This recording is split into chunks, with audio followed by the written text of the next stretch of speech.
Ju ftojmë të ndiqni programin Moment Vendimtar me Dr. David Jeremiah. Ky program shpall fjalën e pandryshueshme të Perëndisë tek individët dhe familjet që jetojnë në një botë që ndryshon çdo ditë. Dr. David Jeremiah është themeluesi i shërbesës ndërkombëtare radiofonike dhe televizive Moment Vendimtar. Në 4 dekada të mësimit të fjalës së Perëndisë, Dr. Jeremiah ka shkruar shumë libra, ndër më të njohurit janë Çfarë po ndodh në botë, Armagedoni ekonomik që po vjen, Perëndia nuk të ka harruar. Të kuptojmë 66 librat e Biblës. Mësimi i shëndosh biblik është thelbi i shërbesës së Dr. David Jeremiah. Ndaj mos u misni asnjë nga programet e tij. Si pasojë e luftës së parë botërore, kryqi i kuq rekrutoi djem të rinj amerikan që të udhëtonin në Evropë për të ndihmuar masat që vuanin aty, dhe një djalë fermer nga Missouri e përqafoi këtë vizion. Ai ishte shumë i ri për të aplikuar, por e falsifikoi ditëlindjen në certifikatën e lindjes, arriti të bashkohej me kryqin e kuq dhe u bë shofer ambulance në Francë. Ndërsa ishte atyra në dashuri me hijeshin dhe elegancën e projektimeve dhe arkitekturën franceze dhe i shijoi të gjitha dhomat e stolisura të pallateve, kopshtet e Versailles dhe pikturat nëpër galeri, ato ishin të magjishme për të linin pa fjalë. Më vonë, ky djalë i ri u rikthye në Evropë me gruan e tij dhe vazhdoi të ndronte që të krijonte botë plot fantazi. Toka të mbushura me mbretër dhe mbretresha, me kështjella dhe pallate, me eronj dhe batakçinj, dhe me mbretëri magjepsëse. Sot, nëse vizitoni një nga parqet me motive të Walt Disneyt, do të shihni motive mbretërore kudo. Mufasa, mbreti Luan, mbreti Tritoni, Sirenës së vogël, mbretëresha Lea, princi i magjepsës dhe sigurisht gjithë princeshat si Borbarda, Hirushia, Arieli, Jasmina e të tjera. Tani njerëzit i quajnë parqet e Disneyt si vendet më të lumtura në botë. Kjo nuk është as pak e vërtet. Duhet them se kanë edhe bileta të shtrenjta. Ka radhë tepër të gjata. Nëse keni qenë ndonjëherë e dini që ka prindër të raskapitur, që përpiqen të kontrollojnë fëmijët e lodhur, por sërish edhe fëmijët duan të shkojnë sepse ata duket se besojnë se ka një vend ku mbretëria është e mirë, ku nevojiten mbretër dhe lumturia mbizotron ditën. C.S. Lewis thot se dëshira jon për këto botë tregon një dëshirë të vërtet në zemrën njerëzore për një botë ku çdo gjë të jetë ashtu siç duhet. Për te miteve, thot ai, është realiteti përfundimtar që na tërheq përpara dhe lart. Ne të gjithë dëshirojmë një botë të tillë. Ne shohim botën në të cilën jetojmë tani dhe kuptojmë se, të paktën sipas këndvështrimit tim, nuk më kujtohet këtë qenë kaq keq. Unë kam ardhur në këtë botë rreth fundit të luftës së dytë botërore, por edhe gjatë luftës kishte një lloj ngazëllimi dhe patriotizmi për të mbrojtur kombin ton, kurse tani vrasim mendjen se nëse do të ketë ndonjë luftë tjetër, a do të shkojë njëri të luftojë. Ajo që po ndodh sot në botën tonë duket thjesht si një degradim. Nuk është ajo që duhet të shpresojmë. Ju e dini se gjithkush thotë se nëse bëjmë gjërat e dhura, bota do të bëhet më e mirë, por bota jo nuk po bëhet më e mirë. Dhe në zemrat tona ne e dim këtë, Bibla na thotë se ne pshërtim për ardhjen e kësaj bote të re. Në librin e tij Mrekulli, Lewis e përkufizon kështu një ëndër e vërtet e paqartë e rënjes në imagjinatën e njeriut. Me fjalë të tjera, ne ndrojmë për një epokë të artë për këtë botë, sepse ekziston vërtet një botë më e mirë. Në një farë mënyrë ne e dim këtë në zemrën tonë. Dhe gjithashtu e dim edhe nga Bibla. Po vjen një botë më e mirë dhe nuk e kam fjalën për parajsën, e kam fjalën për një botë më të mirë në planetin Tokë. Sot dua t'ju tregoj për një epokë të artë që po vjen, me një mbret të madh dhe të lavdishëm, që mbretëron mbi një planet të lumtur dhe të mbushur me njerëz fisnik, mes të cilëve do të jeni të gjithë ju që jeni besimtar të Krishterë. Gjatë vitit të shkuar jam përqendruar te zhdukja e madhe, te rikthimi i Jezus Krishtit, gjatë rrëmbimit, kur ne do të ngjitemi për të takuar Zotin ajër. Dhe gjithashtu e dim se më pas bota do të përballet me 7 vitet e mundimeve, që do të kulmojë me betejën përfundimtare të Armagedonit. Në këtë çast Jezusi do të shfaqet si rrufe në qiell, duke u rikthyer në malin e ullinjve, do të futet në qytetin e Jeruzalemit dhe do të themelojë mbretërinë e tij. Zbulesa 19 e përshkruan rikthimin e Krishtit dhe mundjen e Antikrishtit në betejën e Armagedonit. Pastaj e kthejmë faqen te zbulesa 20 dhe aty na thuhet kështu: Dhe pash një engjëll që zbriste nga qielli duke pasur çelësin e humnerës dhe një zinxhir të madh në dorë. Ai e kapi dragoin, gjarprin e lashtë, që është djalli dhe Satani, dhe e lidhi për 1000 vjet, dhe hodhi atë në humner, dhe e mbylli atë dhe vulosi mbi të që të mos i mashtrojë më kombe derisa të mbushen 1000 vjet. Dhe pa shfrone, dhe ata u ulën mbi to dhe atyre ju dha pushteti që të gjykojnë. Këta u kthyen në jetë e mbretëruar me Krishtin për 1000 vjet. 1000 vjet janë një milenium. Këtë kuptim ka kjo fjalë mile, 1000, anis, vite. Dhe kjo na tregon se Krishti do të rikthehet në këtë tokë. Dhe për 1000 vjet ai do të mbretërojë në këtë tokë dhe ka për të qenë një përvojë e mirë. Do të jetë toka që ai kishte për qëllim të ishte përpara se të ndodhte mëkati. Do të kthejë të gjitha mallkimet që ndodhen pasi mëkatoi Adami dhe Eva. Do të jetë një botë si asnjë tjetër. Unë nuk kam menduar shumë për këtë. Unë jam si shumica prej jush që kur mendojnë për 1000 vjeçarin e vendosin në të ardhmen dhe thonë, kjo është diçka, nuk kam se të di shumë për këtë sepse do të ndodh diku në të ardhmen e largët, por qëndroni dhe mendoni. Nëse rrëmbimi do të ndodhte sot, brenda 7 viteve, unë dhe ju do të ishim në 1000 vjeçar duke mbretëruar në këtë tokë të re të bukur bashkë me Krishtin, mbi një botë që as nuk mund ta përfytyroni sa e mrekullueshme do të jetë për 1000 vjet. Mund thoni po, a është vërtet e rëndësishme që ta studiojmë këtë? Po ju tregoj diçka që kam mësuar. Kur Bibla flet shumë për diçka, bëni mirë që ta studioni shumë. Në Bibël ka më shumë informacione për 1000 vjeçarin se sa ka për çdo temë tjetër. Dhe vështirë ta besosh. Dhe mbase nuk e dini këtë sepse shumë informacione janë mbledhur te disa profetë të vegjël dhe te Isaia dhe Ezekieli, një pjesë e gjejmë te Dhjata e Re, pjesën më të madhe te Dhjata e Vjetër. Duhet i japim vëmendje të konsiderueshme sepse ka mundësi të jemi vetëm 7 vite larg nga dita kur do ta përjetojmë vetë këtë mbretëri. Ne mund të jemi duke mbretëruar me Krishtin brenda 7 vitesh në planetin Tokë. Më kujtohet kur kjo më mbërtheu zemrën dhe kuptova që unë duhet t'u tregoj disa njerëzve për këtë. Ky është një mendim i mrekullueshëm. Dhe kjo kohë në këtë tokë, sipas Biblës, do të jetë një kohë plot me lumturi. Isaia e shpreh në këtë mënyrë sepse ju do të niseni me gëzim dhe do t'ju kthejnë në paqe, malet dhe kodra do të shpërthejnë në britma gëzimi përpara jush dhe tërë drurët e fushave do të duar trokasin në 1000 vjeçar. Do të jetë një kohë me paqe globale. Isaia thot, kombet do t'i farkëtojnë shpatat e tyre duke i kthyer në plugje dhe heshtat e tyre në drapinj. Një komb nuk ka për të ngritur shpatën kundër një kombi tjetër dhe nuk do të mësojmë më luftën. Biblia thot se ne nuk do ta studiojmë më luftën. Nuk do të ketë më armatura, nuk do të ketë më armë, nuk do të ketë më instrumente lufte. Biblia thot se do t'i marrim të gjitha këto gjëra dhe do t'i shndrojmë në instrumente bujqësie. E përfitoni do të një botë pa kërcënime për luftë dhe pastaj do të jetë një kohë begatie. Çdo njeri do të lulëzojë gjatë 1000 vjeçarit. Dëgjojeni pa këtë. Është nga Joeli. Tokat përkullot do të gjelbrojnë, drurët mbajnë frytin e tyre, fiku dhe ardhia japin tërë bollëkun e tyre. Lëmejnë do t'jenë plot me grur dhe në butet do të grafulloj mushti dhe vaji. Tani mbani mend. Se ai ishte një komunitet bujësor, prandaj në këtë mënyrë mund ta shprehnin ata begatin. Por po ju them një tjetër, në Bibël na thuhet se gjatë 1000 vjeçarit korrësi do të arrijë mbjellësin. Me fjalë të tjera, aty do të kemi një njeri që mbjell dhe mbrapa tij sheh një korrës. Dhe ata vazhdojnë të ndjekin njëri tjetrin, mbjellësi dhe korsi, sepse Perëndia do ta bekojë tokën aq shumë gjatë 1000 vjeçarit sa do të jetë vështirë që të përballohen të korrat që do të prodhohen në planetin Tokë. Dhe pastaj do të jetë një kohë me harmoni në natyrë. Të gjithë njerëzve u pëlqen që të ma bëjnë këtë pyetje. A do të ketë kafsh në parajs? Ne kemi bërë një provë të vogël të moment vendimtar kur bënim një seri për para disa vitesh. Dërguam disa emaile për të parë se cila do të ishte pyetja më e shpeshtë. Dhe te një email ishte pyetje, a do të ketë kafsh në parajs? Kjo pyetje ishte sa 5 fishi i çdo pyetjeje tjetër që ne morëm.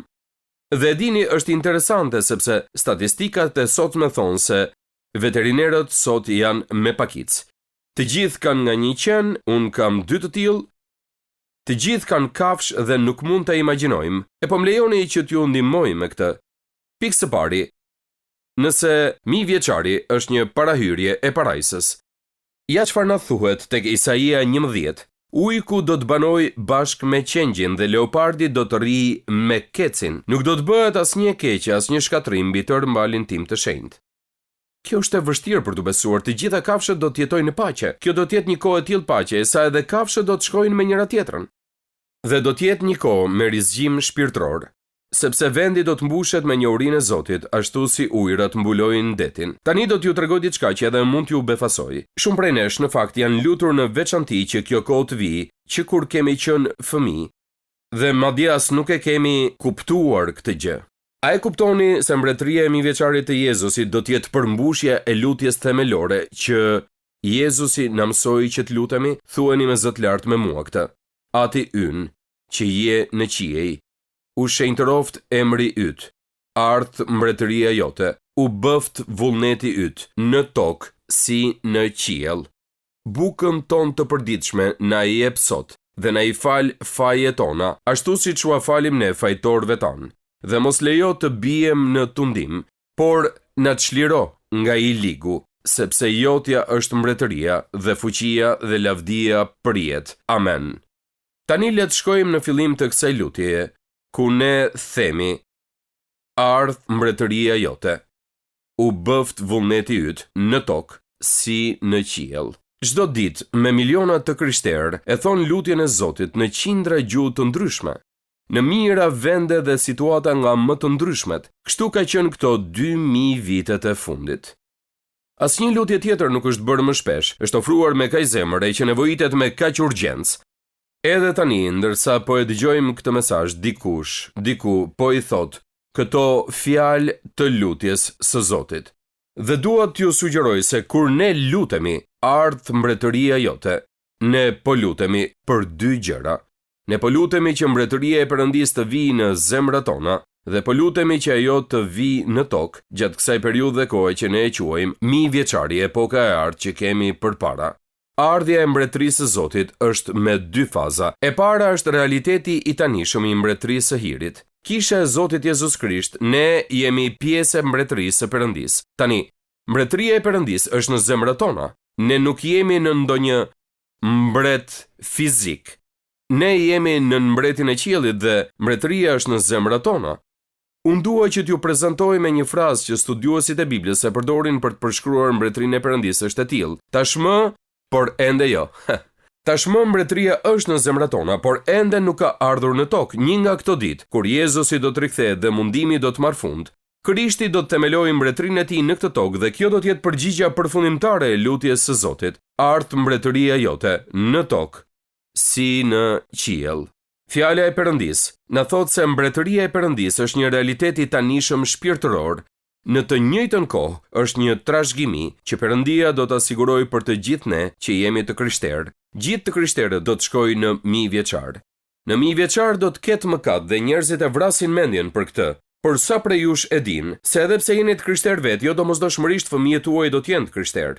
Prandaj kur të shkojmë në 1000 vjeçar do të lindin fëmijë dhe disa prej tyre nuk do të jenë besimtarë, disa prej tyre do të rebelohen kundër Perëndisë.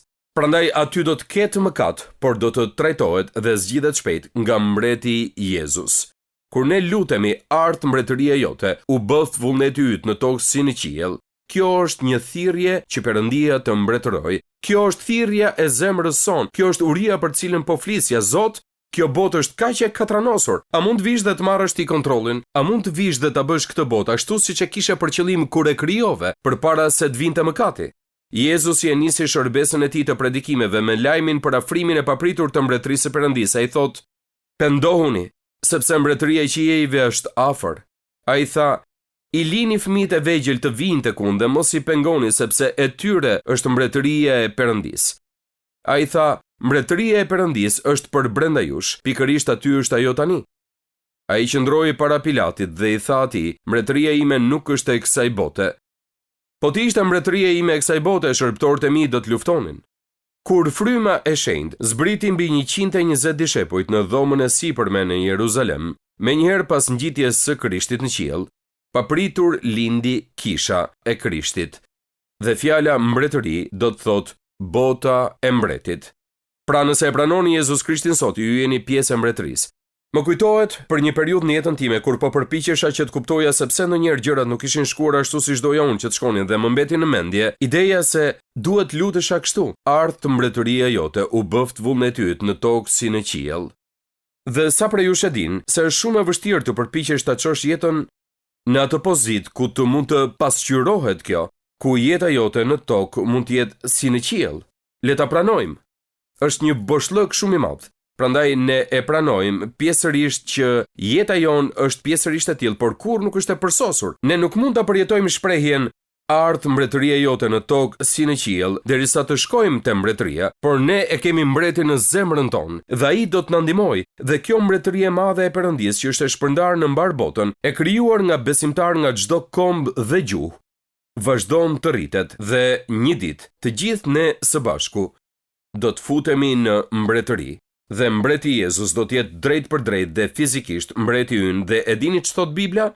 Biblia na thot se ai do të jetë president, kurse Davidi do të jetë zvendës president. E dinit këtë? Mund të thoni, po pse duhet më interesoj kjo?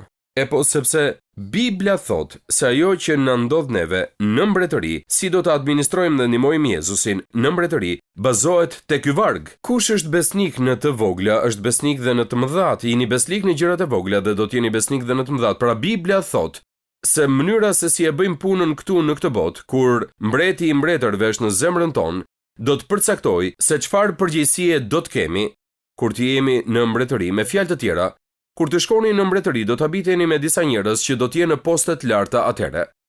Unë po përpiqem t'ju ndihmoj që të kuptoni se mënyra se si jetojmë tani do të përcaktoj atë që do të na ndodh kur të shkojmë në mbretëri. Çfarë do të bëjmë aty? Mbreti do të bëjë rregullime, ai do të bëjë vlerësime dhe nuk ka nevojë që të punsoj njëri për këtë, sepse ai di gjithçka për gjithkënd dhe menjëherë do të mund të na caktojë në vendet ku mund ta ndihmojmë më shumë mbretërinë e tij.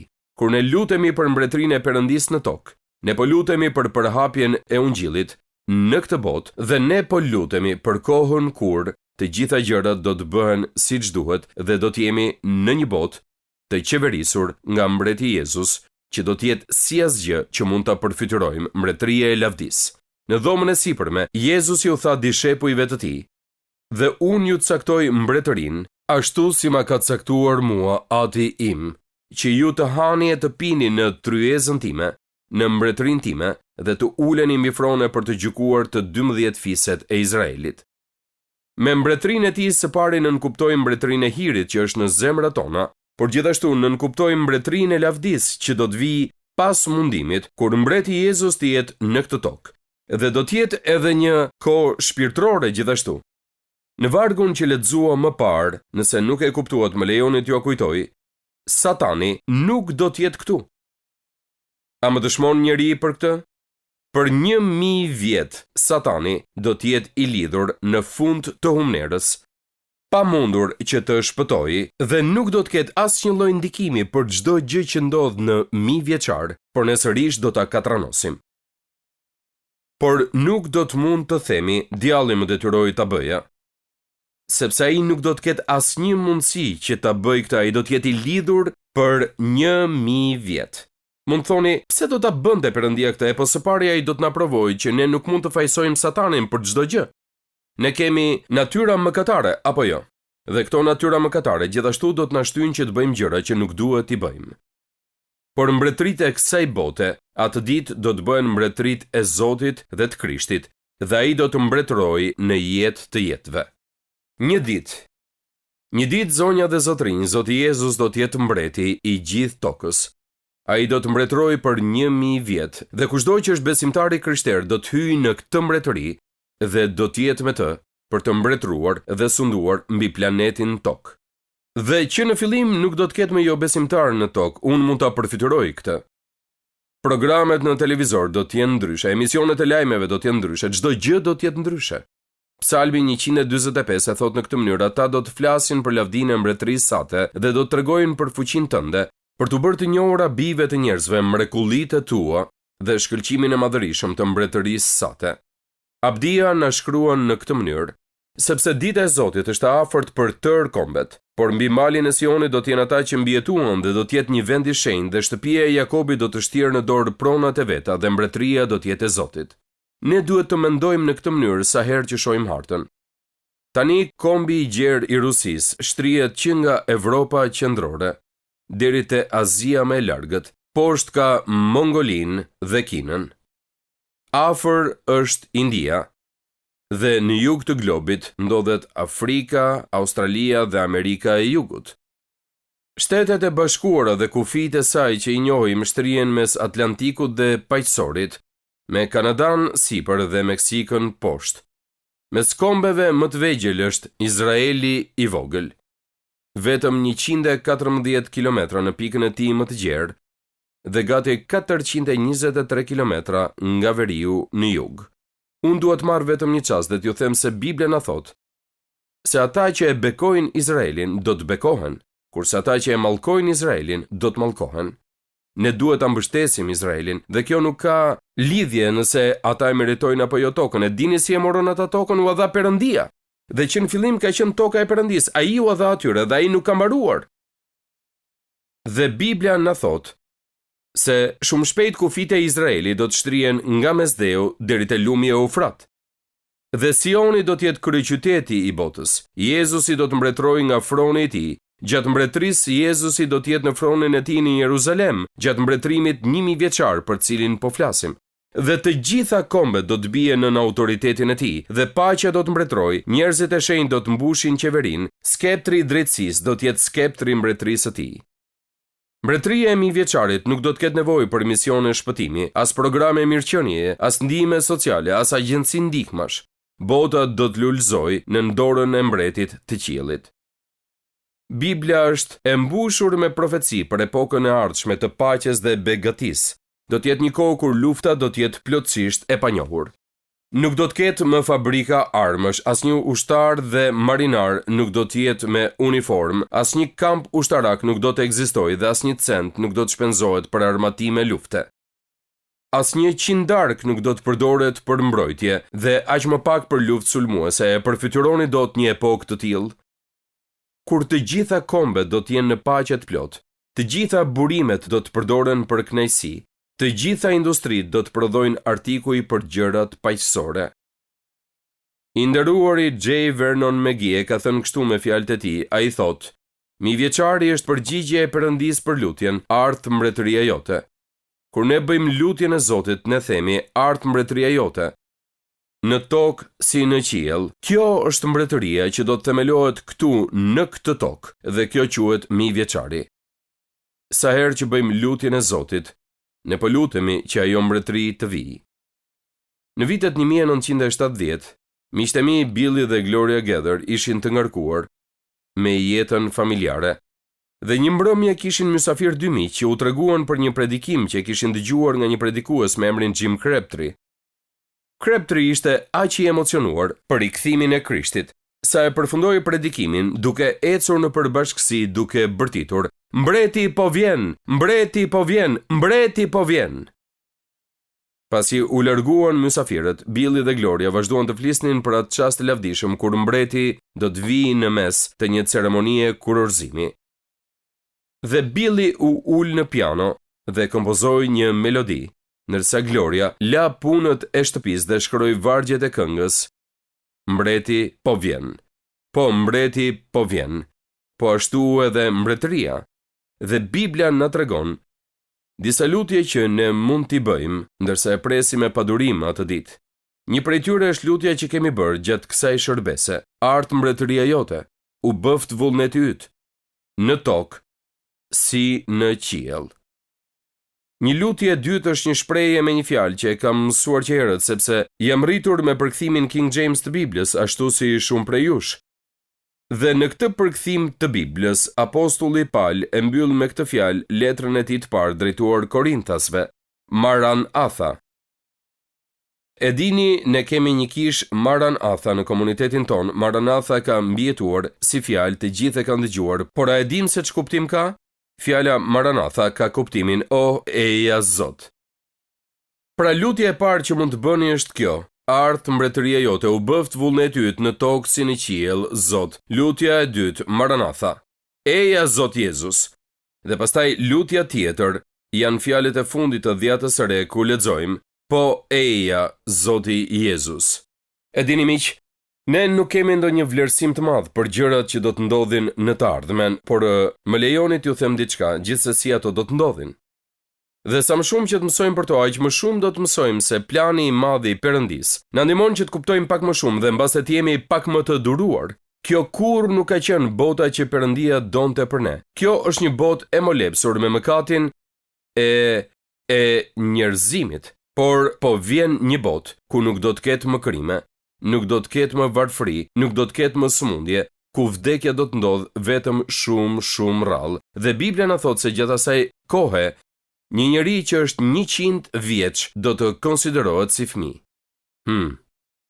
Pikërisht këtë ka rezervuar Perëndia për ne.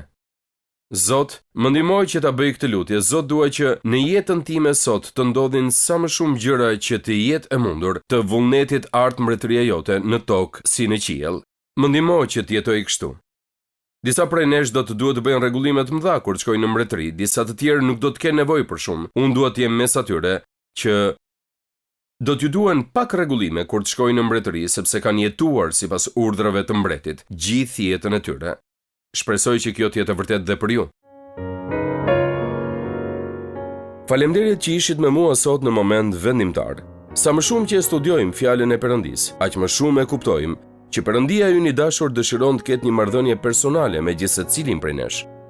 Nëse ju do doni që të filloni një marrëdhënie me të, hapi i parë është që të pendoheni për mëkatin tuaj dhe t'i kërkoni Jezus Krishtit që të bëhet Zoti dhe shpëtimtari juaj. Sapo ta merrni këtë vendim për të pranuar dhuratën e Perëndisë për shpëtimin, do të fillojë udhëtimi juaj me Perëndin si një krijesë e re në Krishtin. Nëse sot e keni marrë këtë hap besimi, ju inkurajoj që ta ndani vendimin tuaj me të krishterë të tjerë në një shërbes të besueshme apo të një kishe zonës dhe që të vazhdoni të rriteni në besimin e sapo gjetur. Perëndia ju bekoft ndërsa filloni ecjen tuaj me Perëndin. Pres me padurim që të shihemi herën tjetër këtu në Moment Vendimtar. Ndoqët programin Moment Vendimtar me Dr. David Jeremiah. Rikthehemi sërish tek ju javën e ardhshme me një tjetër mesazh për fuqinë e jashtëzakonshme të fjalës së Perëndisë, që ndryshon jetën tona përgjithmonë. Deri atëherë, miru dëgjofshim.